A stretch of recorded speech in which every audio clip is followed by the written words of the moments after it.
Okay, in this video we're looking at what I like to call for short aX+b as a topic name, or the long version, scaling and shifting discrete random variables.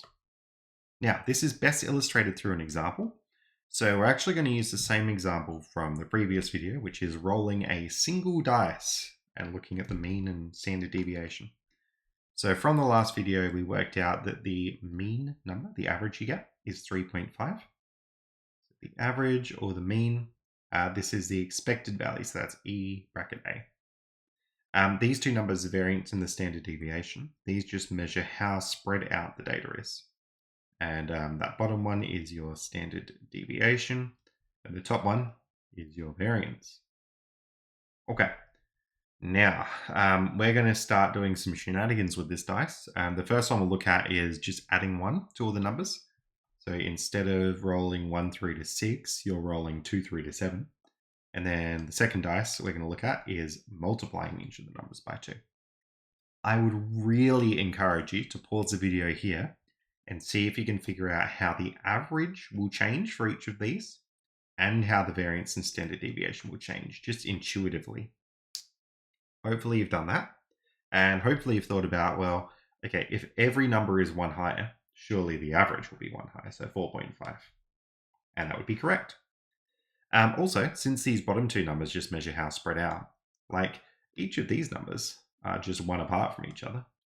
And each of our new numbers are also just 1 apart from each other. So it really shouldn't change how spread out everything is. 1.71. And I can tell you that that would actually be correct. If you don't believe me, what you can do is you can enter these in list 1 and list 2. So if we looked at our dice, for example, and just as a little recall of last video, the way that we got that mean and standard deviation originally was by typing list 1 in for this value here and list 2 in for the next value here and using our calculator. There is also a formula for this, but you really want to do it by hand because it takes you ages to do. But if you go calc and set it to a frequency list, 3.5 for the mean and 1.7 for the standard deviation.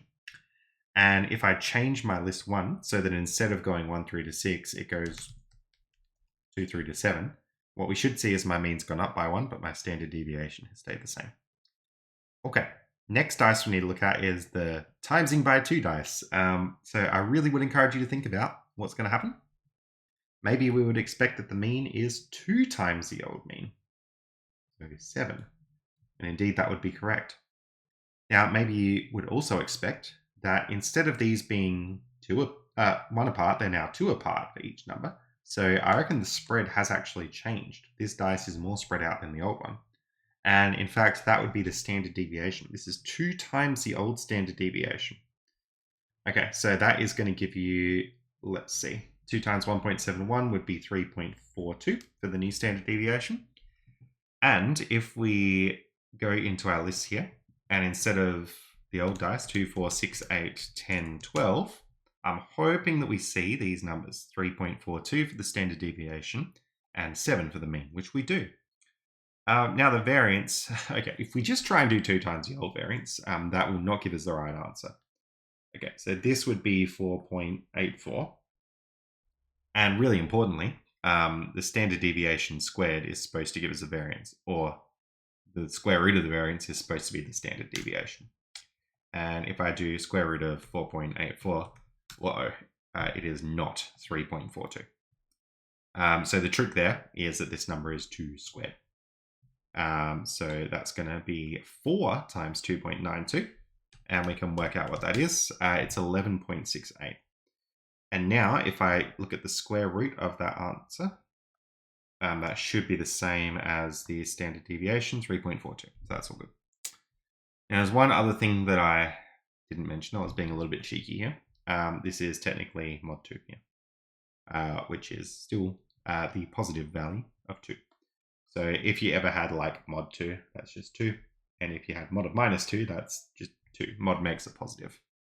And I'm hoping that you could see that if this dice was negatives instead of positives, so if the dice was minus 2, minus 4, minus 6, minus 8, minus 10, and minus 12, the variance would still be positive 3.42. So you just got to make sure it comes out positive. Okay, so the moment you've been waiting for, there are the actual formulas for it. And those are the formulas we've just used to do our dice. So if this was the normal thing here, this dice B in our case is the original dice plus 1. And here C would just be 2 times the original dice. Okay, now let's apply these formulas more directly. So expected value of y here is 4x plus 1. So this is the expected value of, I might just type in the whole thing, 4x plus 1. And so this is 4 times the expected value of x plus 1, and the mean of x was 3. So this is 4 times 3 plus 1, or in other words, that is 13. Next, the variance of y. So you ignore the plus 1. So with the variance formula, you'll notice that the b doesn't actually show up on the right-hand side. So with the variance formula, this is just 4 squared times the variance of the original thing. So this is 16 times, and the variance of the original thing was 25, because that's the standard deviation squared. And I don't feel like doing that in my head right now. 400. I should have done that in my head. 400 is the variance, and standard deviation is just mod 4 times the standard deviation of x. In our case, the standard deviation of x was 5. So this is 4 times 5, because mod 4 is 4. And that's 20. Okay, so that's how that one works out. This new one, z is 3 take x. And remember that the mean of x was 3 and the standard deviation of x was 5. Expected value is 3 take the expected value of x. So that just becomes 3 take 3, which is nothing. And the variance is going to be, well, if we apply our formula, a is the number with the x, so that's -1, and b is the constant, so that's 3. So on our formula here for the variance, it's the number with the x, so -1, squared, times the original variance, which was 25. So that's 25. The standard deviation is mod of -1 times the original standard deviation of 5. So this new standard deviation is still 5. Now, if you're wondering why does the expected value formula, like the mean formula, does what you would think it would do. But with the standard deviation and variance, this b term completely goes away. It doesn't show up on the right-hand side.